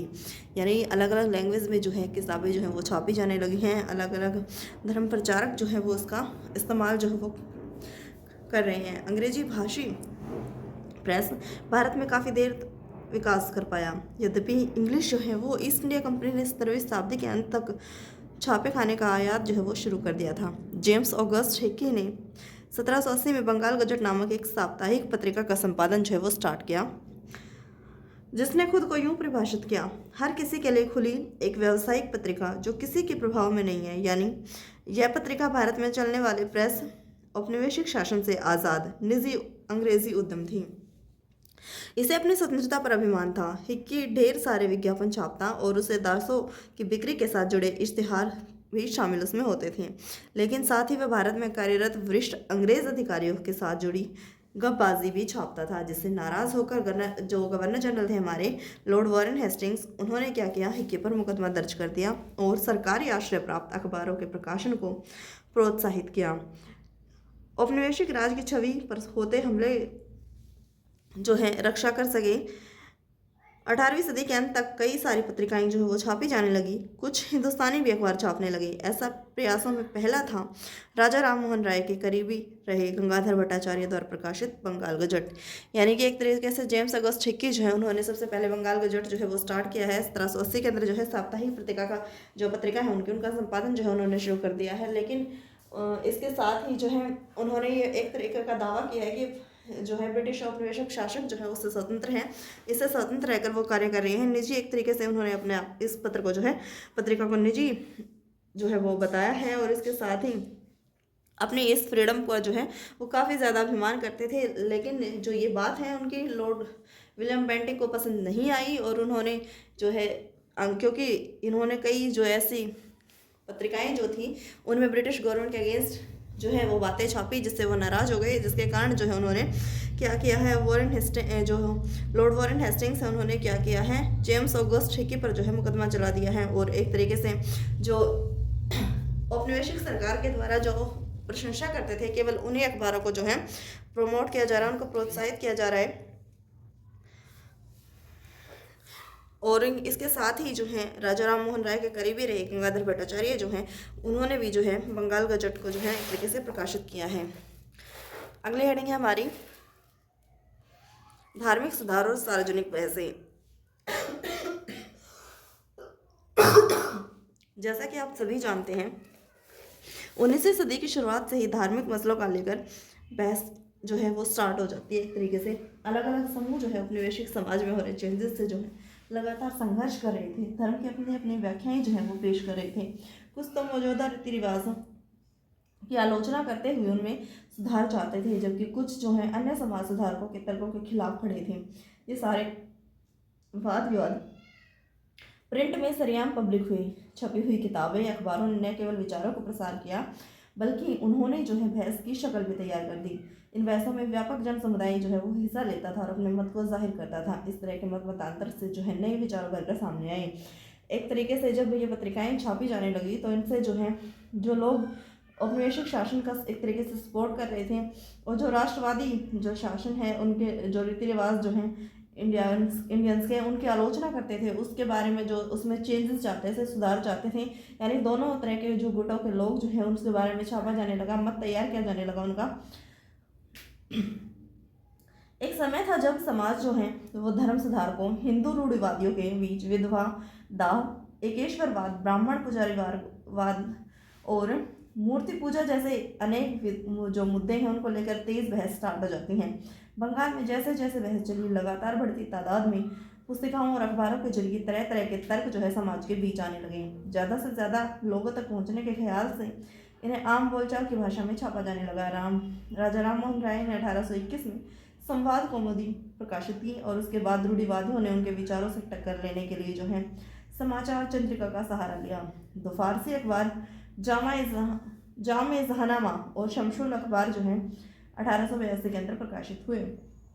यानी ये वो टाइम पीरियड है जब इंडियंस में क्या है, बहुत सारे जो धर्म में बहुत सारी जो बुराइयां हैं वो आ चुकी हैं।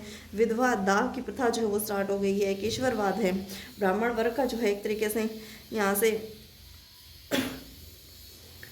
पूरी तरह से जो है समाज पर प्रभुत्व हैं, और कई तरह की जो है गलत नीतियाँ जो है यहाँ पर स्टार्ट हो रही हैं। मूर्ति पूजा के अगेंस्ट जो है लोगों के बीच बहस स्टार्ट हो जाती हैं, और राजा राम मोहन राय जो है वो इसके लिए विचार रखते हैं, और उन्होंने क्या है अपने एक 1821 में संवाद कॉमेडी जो है वो प्रकाशित कर दी है। लेकिन जो रूढ़िवादी व्यक्ति हैं, रूढ़िवादी व्यक्ति ने भी जो है इसके लिए, इसके विरुद्ध जो है उन्होंने अपनी पत्रिका जो है वो निकाल दी है। उत्तर भारत में उलमा मुस्लिम राजवंशों के पतन को लेकर चिंतित थे। उन्हें डर था कहीं औपनिवेशिक शासक धर्मांतरण को बढ़ावा न दें या मुस्लिम कानून को न बदल डालें। इससे निपटने के लिए उन्होंने सस्ते लिथोग्राफी प्रेस का इस्तेमाल करते हुए धर्म ग्रंथों के फारसी या उर्दू अनुवाद छापे गए, धार्मिक अखबार निकाले गए। 1867 में स्थापित देवबंद सेमिनरी ने मुसलमान पाठकों को रोज़मर्रा का जीवन जीने का सलीका और इस्लामी सिद्धांतों के मायने समझाए। हज़ारों फतवे जो है वो जारी किए गए। पूरी 19वीं सदी के दौरान जो है कई इस्लामी संप्रदाय सेमिनार जो है वो आयोजित किए। धर्म को लेकर सबकी अपनी अपनी व्याख्याएं दी। हर संप्रदाय जो है वो अपने धर्म को जो है बढ़ाना चाहता था, इंक्रीज करना चाहता था, और दूसरे के असर को काटना चाहता था। यानी कि एक तरफ अभी हमने देखा कि हिंदू धर्म में किस प्रकार बुराइयां आ गई थी, और उसी प्रकार जो है जो मुस्लिम जो धर्म है उसके जो उलेमा हैं जो वो उन्हें जो है एक तरीके से ये डर लग रहा था कि जो ब्रिटिश गवर्नमेंट जो है, जैसे हिंदुओं के लिए जो है बिल लाए गए थे कि सती प्रथा का विरोध किया जा रहा है, और जो अलग बाल विवाह, इसके साथ ही शिशु हत्या जो है उस पर प्रतिबंध लगाया जा रहा है। इस संदर्भ से जो है ब्रिटिशर्स के इन कदमों से जो है मुसलमान भी भयभीत दिखाई दिए। उन्हें लग रहा था कि अगर कहीं जो है ब्रिटिश गवर्नमेंट उनके जो लॉज जो हैं, उनके जो बेसिकली उनके धर्म से रिलेटेड जो कानून है कहीं उनको उन्हें बदल दें, और इसीलिए जो है वो बहुत सारी पत्र पत्रिकाएं जो है वो निकालते हैं, और जो है बहुत सारे गुटों में विभाजित होते हैं, फतवे जो है वो जारी करते हैं, और अलग अलग पत्रिकाओं से के माध्यम से जो है अपने संप्रदाय का प्रचार प्रसार करना चाहते हैं, ताकि अपने अधिकारों को जो है वो संरक्षित रख सके, या अपने एक तरीके से अपने जो गुट उन्होंने बनाए हैं मुस्लिम जो एक तरीके से वो अपने धर्म को जो है वो प्रसारित करना चाह रहे थे। हिंदुओं के बीच भी छपाई से खास तौर पर जो स्थानीय भाषाओं में धार्मिक किताबें जो हैं वो उनको काफ़ी बल मिला। तुलसीदास की 16वीं सदी की किताब रामचरितमानस का पहला मुद्रित संस्करण 1810 में कलकत्ता में प्रकाशित हुआ। यहाँ बेसिकली हिंदू और मुसलमान दोनों की बात हो रही है, लेकिन यहाँ पर दोनों ही तरीक़ों में एक तरीके से जो है मुद्रण की शुरुआत हो जाती है। प्रेस जो है वो इसमें यूज़ करते हैं, पत्रिकाएं निकाली जाती हैं। दोनों धर्म जो है वो अपने अपने तरीके से जो है प्रेस का जो है वो इस्तेमाल कर रहे हैं, और इसी तरह जो है 1810 के अंदर जो है रामचरितमानस का पहला मुद्रित संस्करण जो है वो लाया जाता है। 19वीं सदी के मध्य तक सस्ते लिथोग्राफी संस्करणों से उत्तर भारत का बाजार जो है वो भर जाता है। लखनऊ के नवल किशोर प्रेस, बम्बई के श्री वेंकटेश्वर प्रेस में अनेक भारतीयों भाषाओं के अनगिनत धार्मिक किताबें जो है वो अब छापी जाने लगती हैं। मुद्रित और लाने ले जाने में आसान होने के कारण जो है असामान्य होने इन्हें कहीं भी किसी भी समय पर पढ़ सकते थे। इन्हें अनपढ़ लोगों की भीड़ में भी जो है बोल बोल कर पढ़ा जा सकता था। मतलब यह है कि धार्मिक पुस्तकें बड़ी व्यापक संख्या में जो है जन समुदाय तक पहुंच रही थी, और जिसके चलते विभिन्न धर्मों के बीच बहस जो है स्टार्ट हो जाती है, वाद विवाद की स्थिति जो है बन जाती है, संवाद भी जो है लगातार जारी रहता है। लेकिन प्रिंट ने समुदाय के बीच सिर्फ मतांतर ही पैदा नहीं किए, बल्कि इनसे समुदाय के अंदर से जो है विभिन्न हिस्सों से को पूरे भारत से जोड़ने का काम भी किया। अगली हेडिंग है हमारी प्रकाशक के रूप में।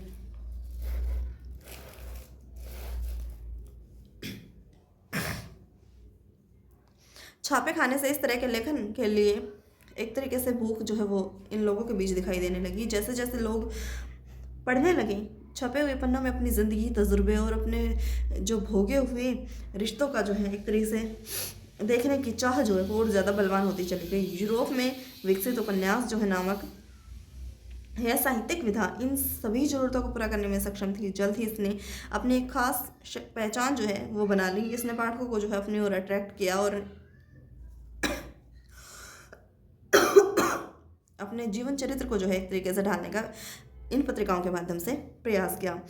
दूसरी तरह की जो साहित्यिक विधाएं हैं, जैसे गीत, कहानियाँ, सामाजिक राजनीतिक मसलों पर लेख, ये सभी पाठकों की दुनिया का जो है वो एक हिस्सा बन जाते हैं। अपने अलग अलग तेवरों में इन्हें इंसानी जिंदगी और अंतरंग भावनाओं और सामाजिक राजनीतिक नियमों पर बल दिया जाता है और उनका स्वरूप डिसाइड किया जाता है। 19वीं सदी के अंत तक एक नई तरह की दर्श संस्कृति जो है वो जन्म ले लेती है। छापे खाने में जो है इसकी संख्या लगातार बढ़ती जाती है, जिसके कारण जो इसकी प्रतियां हैं उसकी नकलें जो हैं वो बड़ी से आसानी से जो इन्हें बनाया जा सकता था। राजा रवि वर्मा जो है उन्होंने जैसे चित्रकार ने आम खपत के लिए तस्वीरें बनाई। काठ के तख्ते पर चित्र उकेरने वाले गरीब दस्तकार से लेटर प्रेस छापे खाने के करीब अपनी दुकानें उन्होंने स्टार्ट कर दी। मुद्रकों के काम जो है वो पाने लगे। बाजार से सुलभ सस्ती तस्वीरें कैलेंडर खरीद कर करीब भी जो अपने घर और दफ्तरों में सजाया करते थे। यानी आम पब्लिक भी जो है इनका इस्तेमाल करना जो है एक तरीके से स्टार्ट कर देती है। जब छपी तस्वीरों में आहिस्ता आहिस्ता आधुनिकता और परंपरा, धर्म, राजनीति, समाज, संस्कृति के लोकप्रिय विचार को घटना शुरू कर दिया। अब जो धार्मिक जो ये पत्रिकाएं थी इसमें केवल सामाजिक जीवन की घटनाएं ही नहीं बल्कि इसमें पॉलिटिकल, सोशल, कल्चरल और जो धर्म संबंधी, परंपरा संबंधी सभी बातें जो हैं, लोकप्रिय विचार जो हैं वो इसमें समाहित किए जाने लगे। 1870 के दशक तक पत्र पत्रिकाओं में सामाजिक राजनीतिक विषयों पर टिप्पणी करते हुए कैरिकेचर और कार्टून छापने लगे थे। कुछ में शिक्षित भारतीयों के पश्चिम पोशाक और पश्चिमी अभिरुचियों का मजाक उड़ाया, जबकि कुछ ने क्या किया, सामाजिक परिवर्तन को लेकर एक डर देखा गया। साम्राज्यवादी व्यंग्य चित्रों में राष्ट्रवादियों का मजाक उड़ाया जाता था, तो राष्ट्रवादी भी साम्राज्यवादी की सत्ता पर निशाना साधने में पीछे नहीं रहे। यानी एक तरीके से जो है आरोप प्रत्यारोप का दौर स्टार्ट होता है। जो मॉडर्न कल्चर के मानने वाले लोग हैं वो इंडिया पर जो है एक तरीके से कटाक्ष करते हुए उनके परंपरा, पहनावे, उनको लेकर जो है वो एक तरीके से ऐसा दिखाई पड़ते हैं। उसी प्रकार जो है भारत में राष्ट्रवादी जो है वो ब्रिटिश सत्ता पर लगातार जो है वो प्रहार करते हुए दिखाई देते हैं और ब्रिटिश गवर्नमेंट जो है इंडियन के राष्ट्रवादियों पर जो है व्यंग्य चित्र बनाते हुए दिखाई पड़ती है।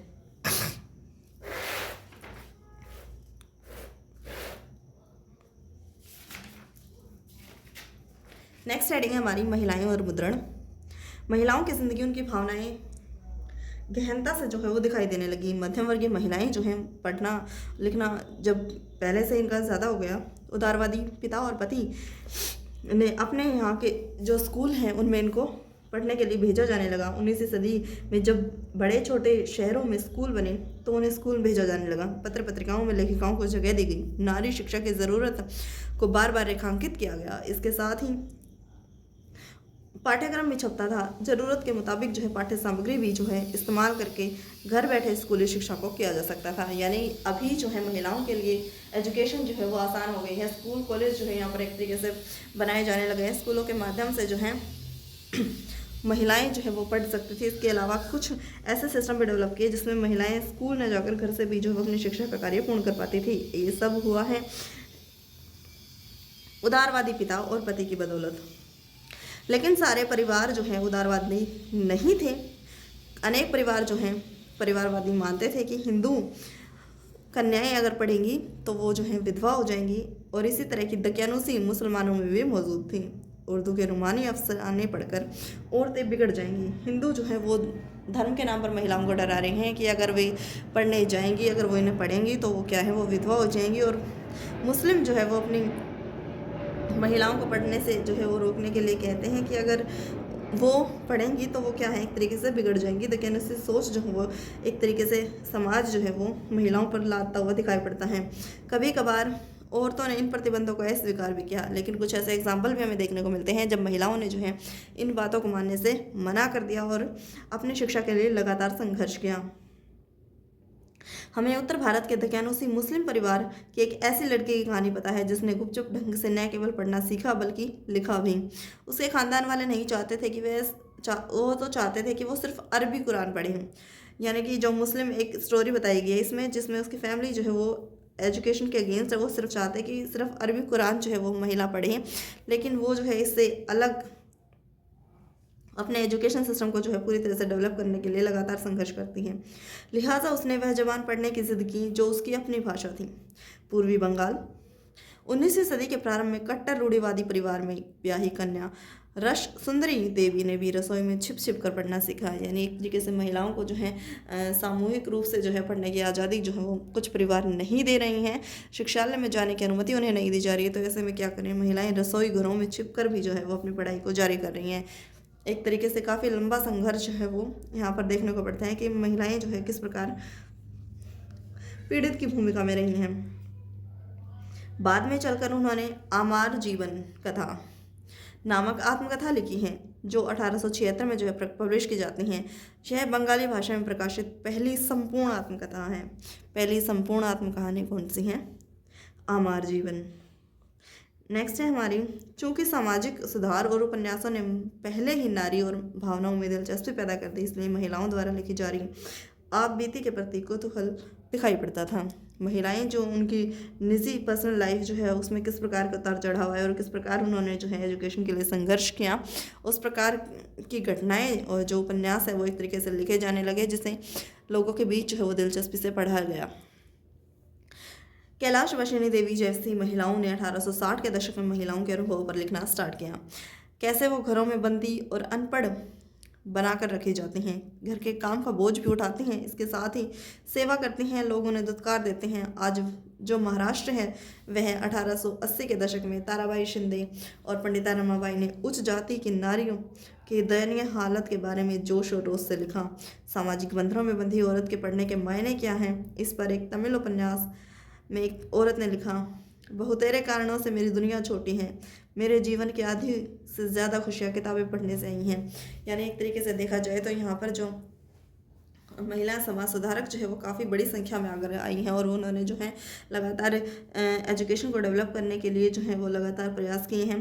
कंडीशन जो है वो महिलाओं के बहुत ज़्यादा ख़राब होने, घर में जो है वो एक तरीके से बंदी बनाकर रखा जाता है, सिर्फ घर के काम काज के लिए जो है उन्हें समझा जाता है। एजुकेशन की कोई महत्व जो है उस टाइम पर देखने को नहीं मिलता, दुत्कार जो है उन्हें दिया जाता है, जिसके कारण जो है वो काफ़ी मानसिक तनाव भी झेलती हैं। इसके साथ ही जो है एक जो तमिल उपन्यास है उसमें एक औरत की कहानी के बारे में बताया गया है कि किस प्रकार जो है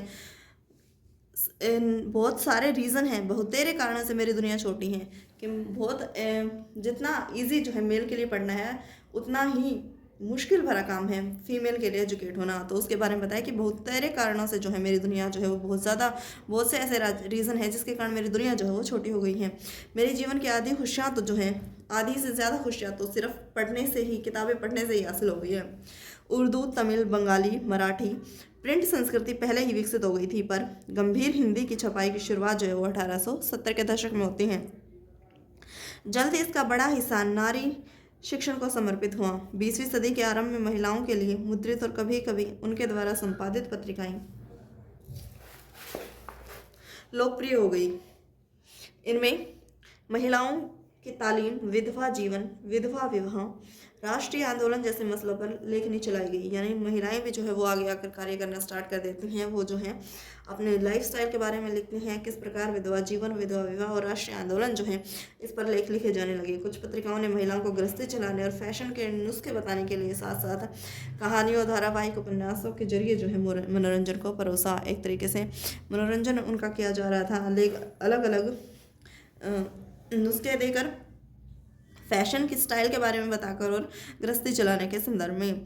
पंजाब में 20वीं सदी के आरंभ में ही लोकप्रिय लोक साहित्य बड़े पैमाने पर छापा गया। राम चड्ढा ने औरतों को आज्ञाकारी बीवी बनाने की सीख देने के उद्देश्य से अपनी बेस्ट सेलिंग कृति स्त्री जो है वो धर्म विचार लिखी।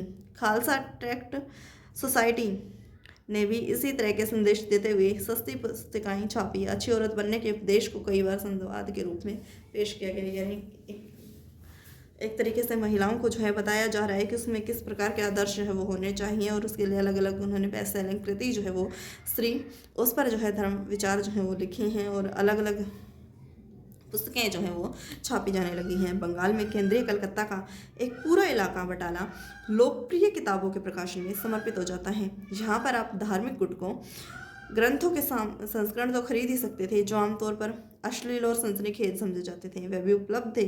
19वीं सदी के अंत तक ऐसी बहुत सी किताबों पर काठ की तख्ती, लिथोग्राफी, रंगों की मदद से प्रचुर मात्रा में तस्वीरें उकेरी जाती थीं। फेरी वाले बटाला के प्रकाशन से लेकर घर घर घूमते थे, जिससे महिलाओं के फुर्सत के वक्त मनपसंद किताबें पढ़ने की सहूलियत हो गई।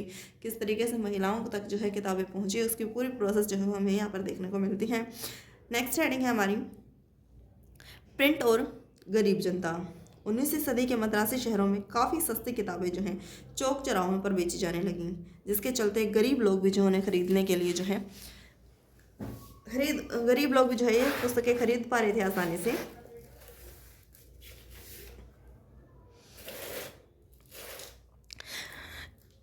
गरीब लोग भी जो है इन किताबों को खरीद पाए। 20वीं सदी के आरंभ में सार्वजनिक पुस्तकालय खुलने लगे, जिससे किताबों की पहुंच निस्संदेह बढ़ी। ये पुस्तकालय अक्सर शहरों या कस्बों में स्थित होते थे। यदा कदा गाँव में भी स्थानीय अमीरों के लिए पुस्तकालय खोलना प्रतिष्ठा की बात होती थी। यानी एक तरीके से यहाँ पर जो लाइब्रेरी सिस्टम है वो स्टार्ट कर दिया गया है, पुस्तकालय खोल दिया गया है और किताबों की पहुँच जो है अब पहले की तुलना में और अधिक आसान हो गई है। 19वीं सदी के अंत से जाति भेद के कई तरह की पुस्तिकाओं निबंध लिखा जाने लगा। निम्न जातीय आंदोलनों के मराठी प्रणेता ज्योतिबा फुले ने अपनी पुस्तक गुलामगिरी 1871 में जाति प्रथा के अत्याचारों के बारे में बताया। जो ये पुस्तकें हमारी लिखी जा रही थी उसमें क्या है, सभी प्रकार के व्यक्ति हिस्सा ले रहे थे, जिसमें उन्होंने जो अपने अपने धर्म जाति से संबंधित जितनी भी कठिनाइयाँ उन्होंने अत्याचार जो उन पर किए गए थे उन सब के बारे में पूरा विवरण जो है वो दिया है। 20वीं सदी में महाराष्ट्र में भीमराव अम्बेडकर जी और मद्रास में E.V. रामास्वामी नायकर जी ने जो है, जिन्हें पेरियार के नाम से बेहतर ढंग से जाना जाता है, जाति पर जोरदार कलम चलाई और उनके लेखन जो है वो पूरे भारत में पढ़े गए। स्थानीय विरोध आंदोलनों संप्रदायों ने भी जो है प्राचीन धर्म ग्रंथों की आलोचना करते हुए नए न्यायपूर्ण समाज का सपना बुनने की मुहिम में लोकप्रिय पत्र पत्रिकाएं और गुटके छापे। यानी समाज का बड़ा वर्ग जो है जिसने काफ़ी लंबे समय से अपने अधिकारों के लिए संघर्ष किया है, उन्हें उनके अधिकारों के प्रति जागरूक करने के लिए जो है अनेक जो हमारे समाज सुधारक हैं वो सामने आए हैं और उन्होंने लगातार जो है इसके बारे में लोगों को जागरूक किया।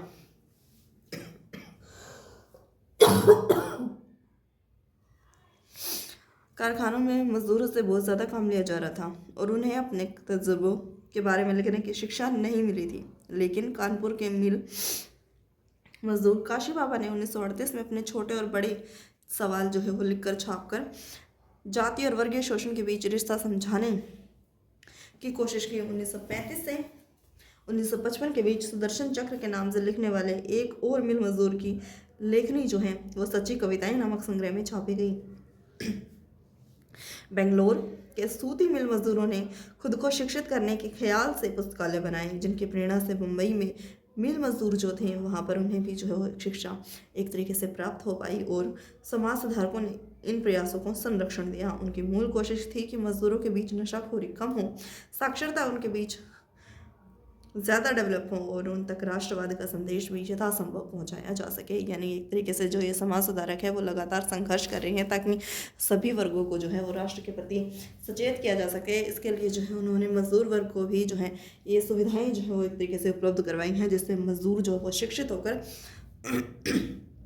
नशाखोरी में लिप्त न होकर राष्ट्र के पुनर्निर्माण में एक तरीके से अपना योगदान दे सके।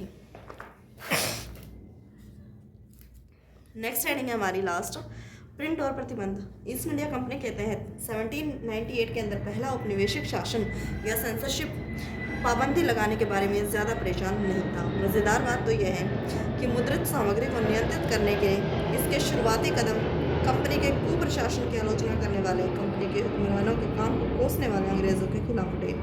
कंपनी को इस बात की चिंता हो रही थी कि इन आलोचनाओं का लाभ उठाकर इंग्लैंड में बैठे इनके निंदक कहीं भारत पर व्यापारिक एकाधिकार पर हमला न बोल दें। यानी एक तरीके से औपनिवेशिक शासन, जब इंडिया में जो ब्रिटेन जो है वो औपनिवेशिक शासन चला रहा है, तो ऐसी कंडीशन किस प्रकार पैदा होती हैं कि बहुत सारे लोग जो हैं वो ईस्ट इंडिया कंपनी के खिलाफ जो है वो विद्रोह करते हैं, क्योंकि बहुत सारे प्रतिबंध जो है ईस्ट इंडिया कंपनी जो है इंडिया के समाचार पत्र पत्रिकाओं पर लगाती हैं। उन्हें एक तरीके से डर सता रहा था कहीं कंपनी के जो इंग्लैंड में और पूरे विश्व भर में जो अदर जो व्यापारी हैं वहीं उनके व्यापारिक एकाधिकार को एक तरीके से समाप्त न कर दें। कलकत्ता सुप्रीम कोर्ट ने 1820 के अंदर दशक तक प्रेस की आज़ादी को नियंत्रित करने के लिए कुछ कानून जो है वो पास कर दिए। कंपनी ने ब्रिटेनी जो ऑफिसर्स हैं, ब्रिटेनी शासन है, उसको उत्सव मनाने वाले अखबारों के प्रकाशन को प्रोत्साहन करना स्टार्ट कर दिया। अंग्रेजी और देसी भाषाओं के अखबार संपादकों द्वारा गुहार अर्जी लगाने के बाद 1835 में लॉर्ड विलियम बेंटिक के द्वारा प्रेस कानून की पुनर्समीक्षा के लिए राजी हो जाते हैं। फिर उदारवादी और औपनिवेशिक अफसर टॉमस मैकाले ने पहले की आज़ादियों को बहाल करते हुए नए कानून बनाए हैं। एक तरीके से इंडियन पर किस प्रकार जो सेंसरशिप है वो लगाई जाती है उसके बारे में बताया गया है कि किस प्रकार जो है लॉर्ड विलियम बेंटिक के द्वारा जो है एक कानून लाकर जो है देसी अखबारों के और जो हमारे राष्ट्रवादी विचार रखने वाले अखबार थे उनके प्रति विरोध की भावना जो है वो देखी गई। 1857 के विद्रोह के बाद प्रेस की स्वतंत्रता के प्रति रवैया और ज़्यादा बदल जाता है। क्रुद्ध अंग्रेजों ने देसी प्रेस का मुंह बंद करने की मांग की। जो देसी प्रेस जो थी ये लोगों को जागरूक करने का काम कर रही थी, किस प्रकार स्वतंत्रता आंदोलन के लिए संघर्ष किया जाए और अंग्रेजी शासन से मुक्ति पाई जाए। जो भाषाई समाचार पत्र राष्ट्रवाद के समर्थन में मुखर होते गए, जैसे जैसे समाचार पत्र पत्रिकाएं जो है वो रीजनल लैंग्वेज में लोगों तक पहुंचाई जाने लगी, लोगों को उसके बारे में जानकारी होने लगी, तो वे ज़्यादा जो है वो अपने अधिकार के प्रति ज़्यादा सजग दिखाई दिए और राष्ट्र प्रेम की भावना जो है वो उनमें लगातार पनपी। तो औपनिवेशिक शासक ने कड़े कड़े नियंत्रण के माध्यम से उन पर तेज बहस होने लगी, उन पर जो है एक तरीके से प्रतिबंध लगाने के लिए लगातार प्रयास किए।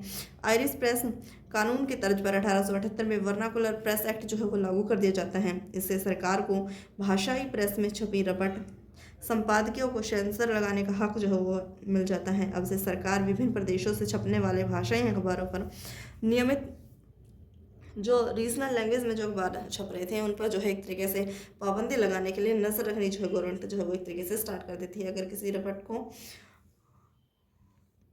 बागी करार दिया जाता था तो अखबार को चेतावनी देती थी। अगर अखबार वाले कोई भी ब्रिटिश गवर्नमेंट के अगेंस्ट अगर कोई भी जो कार्रवाई करने की मांग करते या कोई भी लेख उसमें लिखते तो उनके अगेंस्ट जो है पहले उन्हें चेतावनी दी जाती है। अगर चेतावनी अनसुनी हुई तो अखबार को पूरी तरह से जब्त कर लिया जाता। मशीनें भी जो है छपाई की वो ली जा सकती थी। लेकिन दमन की नीति के बावजूद राष्ट्रवादी अखबार देश के हर कोने में बढ़ते चले गए। लेकिन ब्रिटिश गवर्नमेंट के द्वारा लाए गए इन कानूनों का जो है एक तरीके से काफ़ी ज़्यादा असर तो देखने को मिला है, लेकिन वो लोगों के बीच जो है राष्ट्र प्रेम की भावना को कम नहीं कर पाया है, क्योंकि ये अखबार जो है अब देश के हर कोने में फैलते चले गए हैं। उन्होंने अपने औपनिवेशिक कुशासन की रिपोर्टिंग जो है वो लगातार जारी रखी और लगातार इसके विरुद्ध जो है संघर्ष करते रहे। आम नागरिकों को जो है इसके बारे में सूचना प्राप्त होती रही। राष्ट्रवादी आलोचना को खामोश करने की तमाम कोशिशों का जो है उग्र विरोध देखने को मिला। जब पंजाब के क्रांतिकारियों को 1907 में काला पानी भेजा गया तो बाल गंगाधर तिलक ने अपने केसरी में उनके प्रति हमदर्दी जताई। नतीजे के तौर पर 1908 में उन्हें कैदी कर लिया गया और जिसके परिणाम स्वरूप भारत में व्यापक स्तर पर जो है विरोध प्रदर्शन भी देखने को मिले हैं। इस तरह से ये चैप्टर जो है वो हमारा समाप्त हो जाता है और इसके साथ ही हमारी हिस्ट्री की जो पूरी बुक है ये हमने चैप्टर के माध्यम से जो है वो एक तरीके से कंप्लीट कर ली है।